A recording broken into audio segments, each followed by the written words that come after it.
Hey everyone, welcome back for another episode in Adventures of Comprehension. My name is Sierra Harris and I'm super excited to be here with you tonight. So we are kind of gearing towards the end of the year. I know some of you may already be out of school. Some of you may have a week or two left, and I know some of you may only have a month left. But regardless, the end is near, right? And we are counting down those days because the past few months have been absolute crazy. Like, just, we can't even describe it, right? Just absolute craziness. So, I'm coming to you tonight with a really important practice that I think all teachers should take time to do at the end of every year. And this is coming from not just the teacher in me, but also the coach in me. And I think this is really, really important to do while everything is really fresh in your mind. And that way you have usable information, actionable steps that you've thought about now that you can use next year to help make next year even better. So, what am I talking about? So, tonight we're going to be talking about my 5-step comprehension recap. It's a reflection process that I absolutely love using to make sure that I am thinking about everything that worked and didn't work this year and being able to use that information for next year before I forget it all. Because you know what? Summer's coming, and I don't know about you, but I'm going to enjoy this summer more than I've ever enjoyed a summer. Hopefully, right? Um, so I want not to forget, obviously, about this past school year. I don't want to forget my students and I don't want to forget our memories, but I do have some bad memories. We all have bad memories, right? Of everything. And I want to make sure that I don't forget important things that are going to help me make next year better, okay? So I'm going to walk you through my 5-step comprehension recap process and share that with you. And I have the printable downloads. That way you can, if you're like me, I like to write things down. That helps me process. That way you can print those out and do the same. Okay. I will be posting the link to that freebie at the very end of the video in the description and in the comments. So you'll be able to look for it in 2 different places. Okay. So if you haven't already, make sure to drop me a comment. Let me know what grade you teach. Let me know where you're from. I love knowing that you're listening and that you're out here. But we're going to go ahead and get started. So like I said, we're going to be talking tonight about my 5-step comprehension recap. And it's a reflection process that will take you through understanding what worked, what didn't work, and what changes we need to make for next year. Okay? All right, so this is what the packet looks like. It is a few pages. I didn't print mine front to back. You can do this however you want. You don't have to use my pages.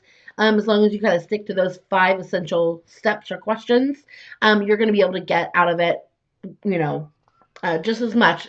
You don't have to use these pages, but I made them for you just in case. So the first thing that I like to do to kind of get the whole process started is I like to kind of sort my class. I think about all the students that I had and I sort them in 2 different columns. Now, you may think this is a little controversial, but I promise you, let me explain everything, and I promise you it's not. So the way that I sort my students is readers on one side and I don't want to call them non-readers, but almost readers on the other side, because we don't ever have non-readers. Reading pictures is reading. So there's no such thing as a non-reader. But your grade level expectations, you have to think about that and who's almost there, okay? So you have your readers on one side and you have your almost readers on the other, okay? Now, before you start sorting and thinking about students, I want you to think about this. I don't want you to think about, are they fluent? Or are they not fluent? Because you can have readers who are not fluent be exceptional readers, okay? What I want you to drill down and really think about is how actively thinking were your students when they were reading. What kind of thinkers were they, okay? That's really where I want you to make the sorting. And when you do that, you may actually find that some of your average students who are pretty fluent do, pretty decent, maybe in on comprehension assessments and this and that, they may end up on the almost side. Because when it comes to true deep comprehension, we want our students to be exceptional independent thinkers, meaning they can think beyond the text. They can think and connect and visualize and predict and infer, and all of those reading strategies that I mention all the time. That's what I want to see on the reader side. So I'm thinking about all of my students that I had, and I'm going to say, I know this student really thinks deeply about the text. I know he or she makes deep connections. I know that they're constantly making inferences that sometimes even I didn't pick up on. So that's where you're going to want to sort whether or not your readers or your students are readers or almost readers, okay? So when that happens, then you're able to kind of see a difference, and you're going to be able to use this T-chart that you create, this sort, and you're going to be able to use that data and information to answer some of the next questions, okay? So really think about your students one by one. Don't worry about numbers or, whether or not they pass a standardized test or what their NWEA score was. I want you to think about conversations that you had with students about reading. And that's where your data is going to come from, okay? That's the most important data we can use when we're assessing our students. So, what kind of readers do you have? Who are your readers? And then who are your almost readers, okay? So that is the very first step. So you can see here on step 1, I've given you a little T-chart where you can sort their names. And then before you move on to step 2, I want you to think about these questions, okay? So we kind of already dove into this, but what makes your readers a reader? Now, I obviously told you what I believe what makes a reader a reader. Reading is thinking, and I want to know that my students are thinking about the text, and that's how they prove to me that they're reading. It's not about the words, it's not about the fact that they can answer questions. Answering text-based questions is actually like level 1, okay? Level 1, basic, basic, basic. That does not mean they're comprehending. So you're going to have to think about your grade level. Obviously, if you're, kindergarten or first grade, your definition of a reader is going to be a little bit different than mine. If you're higher grade, you probably will be sticking to my definition because you even more want those students to be thinking about beyond the text. So what makes your readers a reader? And then this is the bigger question. What do all of these students on the reader side, what do they have that's different from the others? So if you are able to put, I don't know, maybe 6 or 7 students, I know that kind of seems like a low number. I just literally threw it out there. You put 6 or 7 students on the reader side. I want you to think, what do these guys have? What do they do differently than this side? Okay. What are they able to do? I hope we don't say they're able to, read faster. They're able to decode words. Their vocabulary is bigger. That may be something you write down, but I really want you to think about the thinking side. They're able to use their schema and draw from their schema to interpret what the author wanted, them to understand based on their life experiences. They're able to use their metacognition and see changes in their thinking.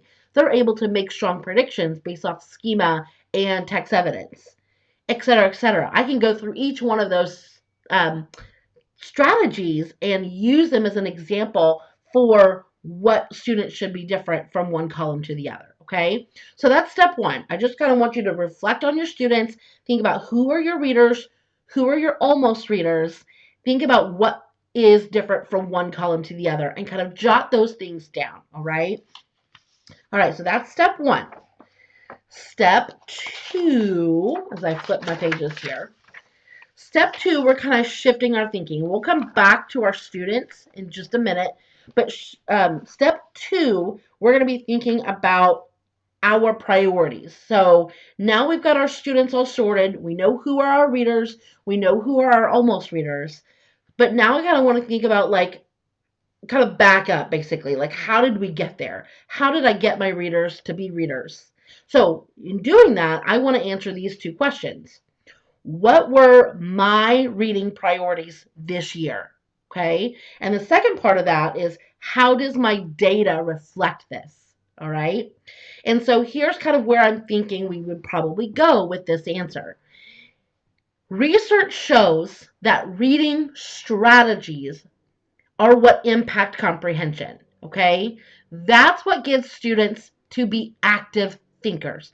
That's what gets them to break outside the box, think about the purpose the author wrote the text, to be able to connect to the text, to think beyond the text, right? Which is what we want all of our students to be able to do. To get there, to get to that point, we need to be focusing on reading strategies, making connections, metacognition, determining importance, making predictions, visualizing. Those are the reading strategies, okay? It's really important that our focus is there. So the reason why I always ask myself the second question is because I want to think back through the year, maybe even get out my lesson plan book or get out my skill maps or whatever I use, the curriculum maps, and kind of look at, okay, where was my emphasis this year? What did I put more emphasis on than maybe I should have? And a lot of times, even though I know reading strategies are where it's at, are where all the beef comes from, I will do this reflection and I'll look back and go, I taught main idea so many times because my students wouldn't get it, right? And I got in my own way and I let the data get in my way. And I did the wrong thing and I kept drilling a skill into my students because they weren't getting it instead of looking at what was causing the deficiency there with the main idea. And usually what causes the deficiency with a skill is a strategy. They're not understanding one of the strategies and they're not utilizing one of them. Therefore, skills aren't going to fall into place like they should. Okay? So when I'm answering this question, I want you to think, what were your reading priorities? Okay? Maybe you focused in on 3 or 4 certain skills throughout the year. You kept going back to them because students weren't getting them, or maybe it was a school initiative. School initiatives like, we're going to make sure our students are all making strong inferences, or whatever it may be. But look at your trends, think back to like what popped in your mind first. Like, man, I know I taught this skill over and over. So what were your reading priorities? Okay. And then from that, I want you to kind of use this box or this question and think about your students. How does that question impact your data?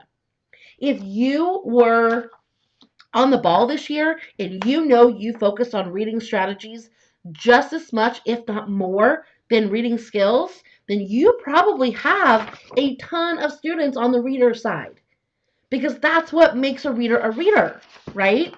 If you don't and you notice like, man, I don't have as many readers as I thought I would have or I would hope to, they're all really strong in different areas, but when it comes to that thinking ability, I know that they're lacking in some way or another. And how do I get them there? Or what caused that? Then flip to the other side. Well, what were my priorities this year? What did I teach my students that they then took away as being important as a reader? I will tell you this, when I was in the classroom, my students knew that yes, we're learning about main idea, but how do I get to main idea? What do I need to be doing in my brain to be able to understand this skill? I need to visualize, I need to determine what is important and what is not. And those 2 skills are going to be able to get me here, or strategies. If I don't use those strategies, I'm not going to be able to determine the main idea and the details. So even though I still have to teach those things and they're still important and they still have merit, my students knew that it was strategies that got me there, okay? And so that's what I want you to reflect on. So what were your priorities this year?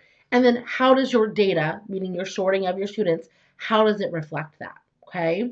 So you can go as deep with this as you want, or if you just want to jot it down and move on, that's fine. But remember, you're going to get out of the reflection what you put into this. So I highly, highly encourage you to take 20 minutes minimum and do these steps. And I promise you, you're going to have some aha moments and some things, some actionable steps that you're going to be able to use for next year. Okay. All right, flipping my pages. All right, so step 3. Step 3 kind of moves backward a little bit more. So we know who our readers and non-readers are. We know kind of what caused that because of my priorities. Now I'm going to dig in even more. So if my priorities were, let's say, main idea, text structure, and I don't know, author's purpose. I'm literally just throwing out 3 random skills. So now I'm going to reflect even more on those. So I'm going to look at how strong my reading lessons were this year. So now I'm digging into my actual lessons. So looking at a lesson, whether your lessons are 15 minutes long or if you're like me and your lessons are 35 minutes long, I want you to think about best practices and which ones are you utilizing and which ones are you not. So I simply like to do what's called a plus delta. A plus delta is a T-chart where you kind of like what we did with our students.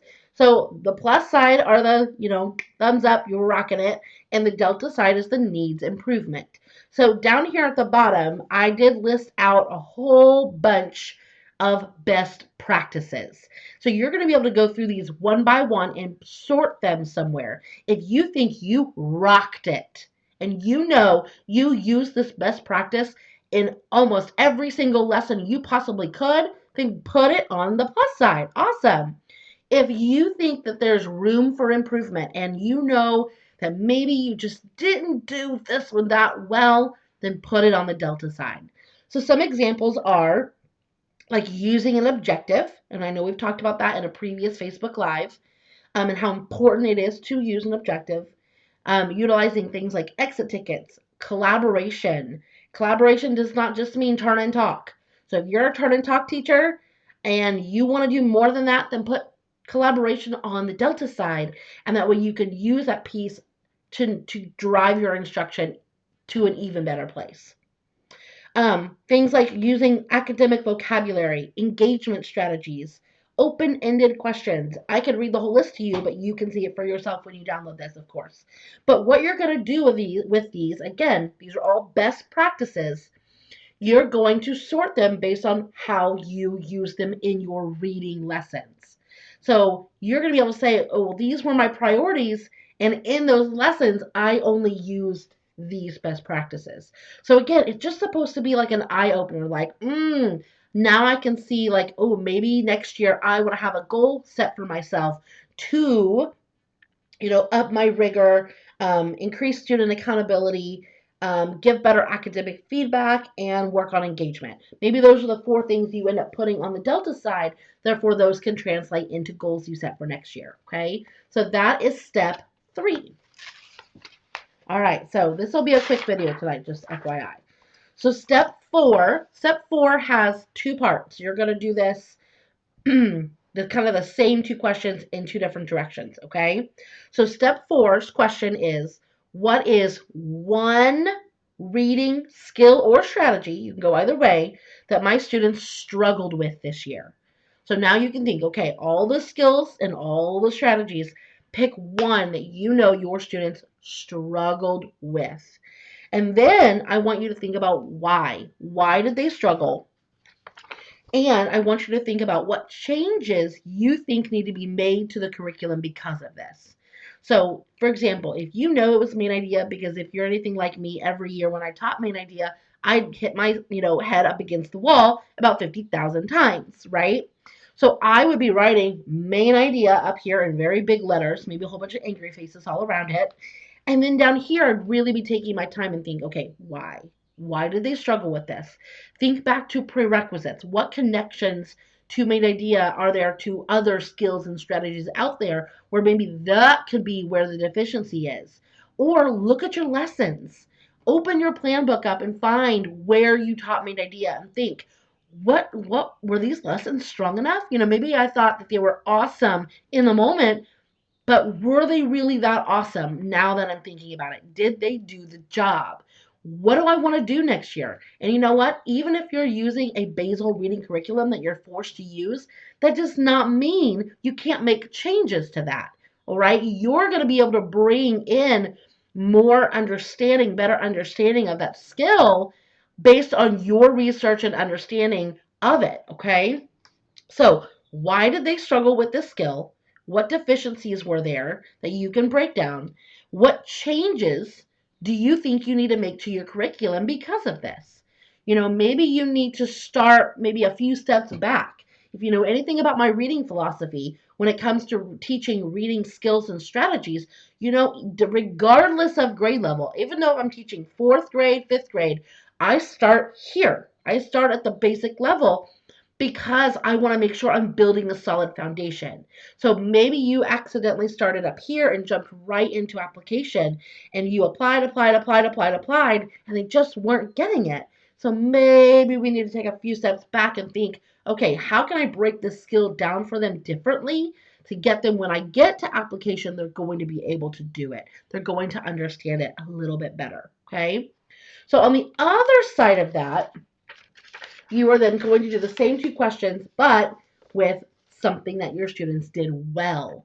So, what is one reading strategy that your students rocked this year? What is one thing that you could walk around going, my kids can do this? They rocked it. So, then you're going to answer the same questions. So, why? Why were they able to get this strategy? Okay, still kind of do the same thing. Take a few steps back and think about the prerequisites and the possible deficiencies that your students could have. Why were those filled? Okay, think about that. And then what can you take from these lessons to implement with others? So again, I still want you to get out your lesson plan book or your curriculum and look at those lessons. Maybe your students rock text structure, rocked it out. They can identify text structure regardless of the nonfiction text you give them, right? So you go back and you look at your week or two of teaching nonfiction text structure. What did you do in those lessons? What did those lessons have that your other lessons for whatever you wrote down on the first page, what did they have that these do not? Okay? There's a lot that you can take from success and implement it into other areas to make them just as successful.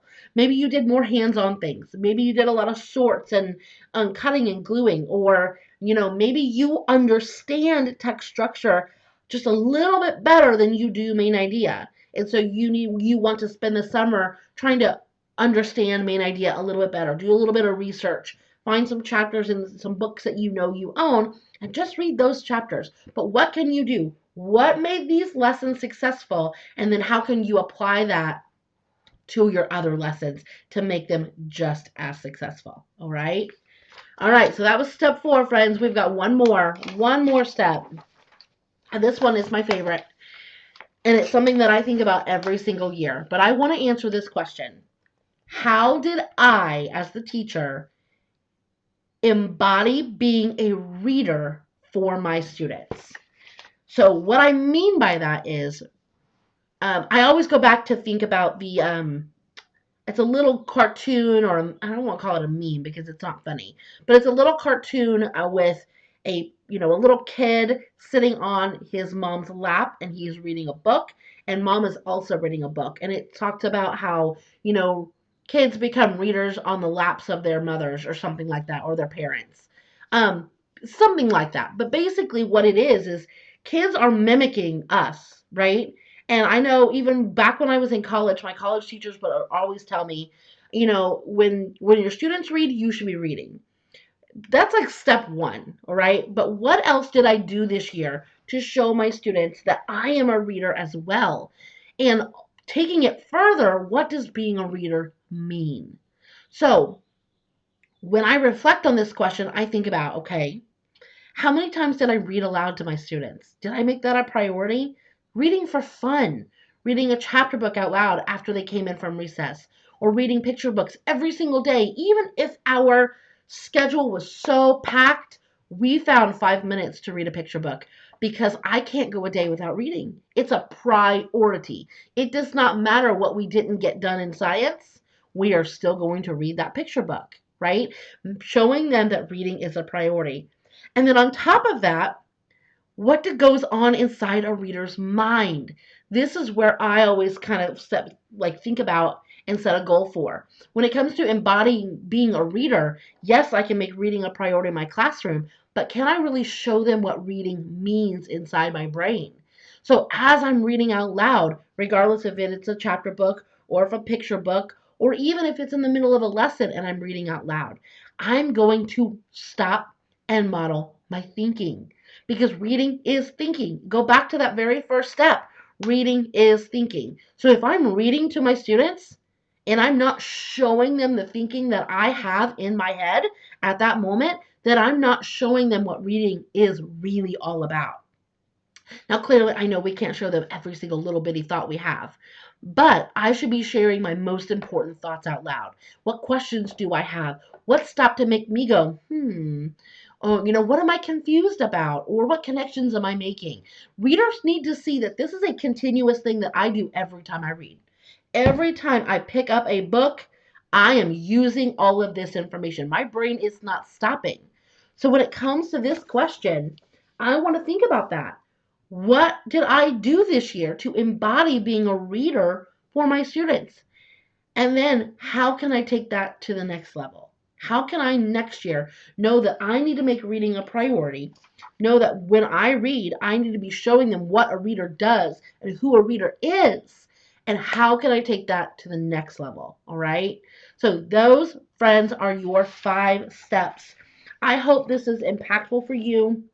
I hope you find that this is a priority and that it is very, very important that as teachers, especially teachers who teach elementary reading, seriously, one of the most important things students are going to learn, elementary reading.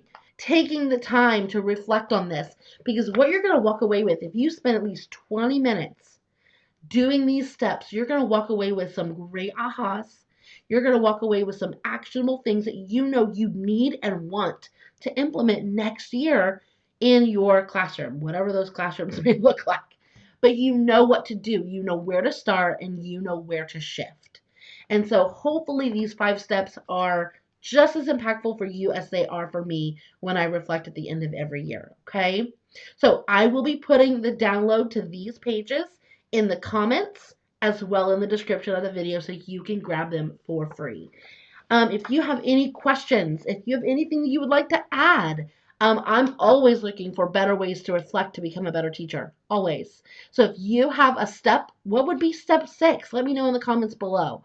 So I absolutely have loved sharing this with you. Like I said, I hope it's helpful, and I hope that you take time to do that. And if you do, take a snapshot, send me an email, share, your biggest takeaway from the process. I can't wait to hear how your reflection goes, and I can't wait to hear how it's going to positively impact your classroom next year and in the future for all of your students to come. Okay? Well, thank you so much, friends. I've had a great time, and I will be back next Wednesday at 8:30 like always. So I'll talk to you then. Bye.